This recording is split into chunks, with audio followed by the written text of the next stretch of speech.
හදන්නේ ලොකුම කෙනාව අල්ලගන්න. මෙන්න ඉන්නවා. මෙයා තමයි ඩොක්ටර් ඩූම්. මොලේ නැති නෝවට තේරෙන්නේ නෑ එයාට ෂීල්ඩ් එකේ ලොකුම හතුරව බිම දාන්න බෑ කියලා.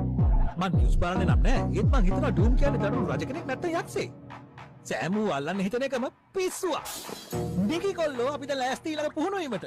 ඒක ඔප්පු කරන්න ඕන හින්දා අපි ඔයාලට ගෙනාවත් ඇත්තා. 21 වෙනි සියවසේ හදපු හොඳම ආයුධ පලිගත් සහ න්‍යෂ්ටික ආයුධ වෙනුවෙන් ප්‍රසිද්ධ. ඔබ හුව දන්නවා. ඔබ හුට කැමති නෑ. පිළිගන්න ලැට්වේරියාවේ පෝස්පෙඩියා.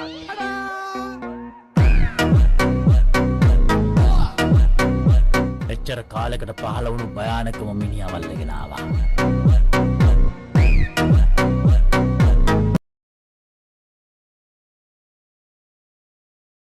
මං හදන්නේ ලොකුම කෙනාව අල්ලගන්න. මෙන්න ඉන්නවා. මෙයා තමයි ඩොක්ටර් ඩූම්.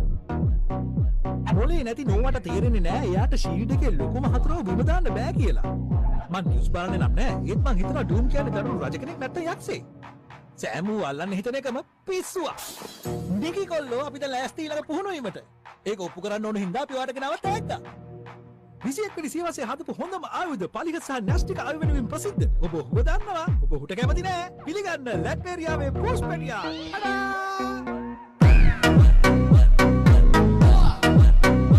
එච්චර කාලයකට පහළ වුණු භයානකම මිනිහා වල්ලගෙන ආවා.